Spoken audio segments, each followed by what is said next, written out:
inner child healing ဆိုတာဘာဖြစ်လို့လုပ်ရတာလဲဆိုလို့ရှိရင်ကျမတို့တွေကငယ်တုန်းကကိုမှတ်မိတဲ့အရွယ်မှာပေါ့နော်ကိုယ်စိတ်ကခံစားရတဲ့အရွယ်ပေါ့အဲ့ဒီချိန်မှာကျမတို့တွေကမိဘကဖြစ်စီတငယ်ချင်းပေါင်းတင်ကဖြစ်စီဆွေမျိုးတန်ဝင်းကဖြစ်စီဆရာဆရာမဖြစ်စီပေါ့နော်တစုံတစ်ယောက်ကပြောလိုက်တဲ့ဆိုလိုက်တဲ့အရာတစ်ခုဒါမှမဟုတ်ရင်ပတ်ဝန်းကျင်ရဲ့အတွေ့အကြုံတစ်ခုခုကနေပြီးတော့ကိုယ့်ကိုစိတ်ထန်ရာဖြစ်သွားစေတဲ့အရာပေါ့နော်ဥပမာပေါ့ကိုယ့်ရဲ့မိဘကအတုံးကိုမကြောက်ဘူးလို့ပြောလိုက်တဲ့အချိန်မှာကိုယ့်စိတ်ထဲမှာစိတ်မကောင်းဖြစ်သွားတာပေါ့နော်အဲ့ကြတော့ဒါတစ်ခုခုလုပ်လို့အမှားယွင်းဖြစ်သွားရင်ဟုတ်တယ်ငါကအတုံးမကြောက်ဘူးဖေတို့မေတို့ကငါအတုံးမကြောက်ဘူးလို့ပြောတယ်အဲ့လိုမျိုးပေါ့နော်စိတ်ထဲမှာလေလွယ်လွယ်ကူကူနဲ့လက်လျှော့သွားတတ်တာမျိုးပေါ့နော်တခါလေကြာလို့ရှိရင်လေတစုံတစ်ယောက်ကတုံးကြောက်ဆိုပြီးပြောလိုက်လို့ရှိရင်စိတ်ထဲမှာဒေါသထွက်သွားတယ်အဲ့လိုမျိုးပေါ့နော်လူကတခုခုကိုခံစားရတယ်ဆိုလို့ရှိရင်ကြက်သိမ်းထားတယ်လို့မျိုးပေါ့နော်ဖြန်းကနေဆိုပြီးတော့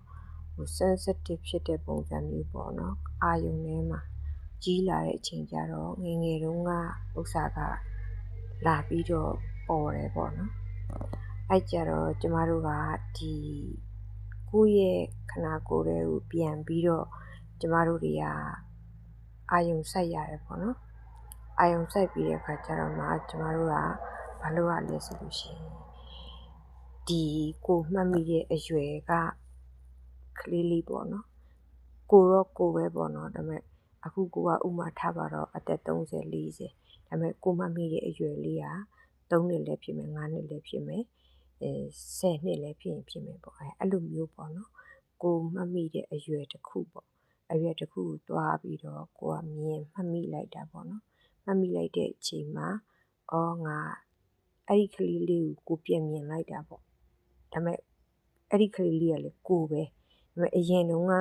ကိုခံစားခဲ့ရတဲ့ဥစ္စာတွေကိုဒီကလေးလေးကိုတွားတွေ့ပြီးတော့ဒါတွေကအမှန်တကယ်တော့ပေါ့နော်အ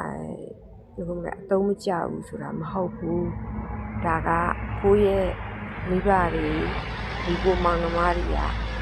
ဒါမှမဟုတ်လို့ရှိရင်ကိုယ့်ရဲ့ဆက်ဆံမတွေကကိုယ့်ရဲ့ဒီပတ်ဝန်းကျင်ကပေါ့နော်ကိုယ့်ကိုတော်စေခြင်းတက်စေခြင်းလို့ပြောတာဆိုတော့ကိုကပြန်ပြီးတော့ဒီကလေးလေးကိုအခုအရွယ်ကိုကစိတ်တန်ရာရခဲ့တဲ့ခလေးလေးကိုသွားပြီးတော့နှစ်သိမ့်ပေးတာပေါ့နော်အဲ့ဒါကိုနှစ်သိမ့်ပေးပြီးရှိသူ့ကိုပြုံးပြော်လာအောင်ပေါ့နော်ဒါကစချင်းဆိုလို့ရှိရင်တော့ကျမတို့တွေကနည်းနည်းပေါ့ကြောင်တောင်တော့နိုင်တာပေါ့ဒါပေမဲ့လို့လောက်ပတ်များလို့ရှိရင်ဒီကလေးလေးကလည်းပျော်လာတယ်သူပျော်သွားတယ်ဆိုလို့ရှိရင်ကိုကလည်းပျော်သွားတယ်ပြီးရခါကျတော့အဲ့ဒီကလေးရွယ်တုန်းကခံစားခဲ့ရတဲ့ဟာအခုချိန်မှာခံစားလို့ရှိရင်တခါတလေကြာလို့ရှိရင်နောင်တရတာမျိုးတခါလေကြာရင်ဒေါသထွက်တာမျိုးတစုံတစ်ယောက်ကိုဒေါသထွက်တာလည်းဖြစ်နိုင်တယ်အဖေအမေကိုဒေါသထွက်တာလည်းဖြစ်နိုင်တယ်ကိုဒေါသထွက်တာလည်းဖြစ်နိုင်တယ်ခွင့်မလွတ်နိုင်တယ်လို့အဲ့ခါကျတော့တစုံတစ်ယောက်ကိုပေါ့ကိုယ့်ရဲ့အနီးဆက်ဆုံးဖြစ်တဲ့ကိုစိတ်တန်ရာရစေခဲ့တဲ့သူတွေကိုကိုကခွင့်လွှတ်ရမယ်ပေါ့နော်ကိုယ်တိုင်လည်းကိုခွင့်လွှတ်ရမယ်ပေါ့နော်အဲ့ဒီ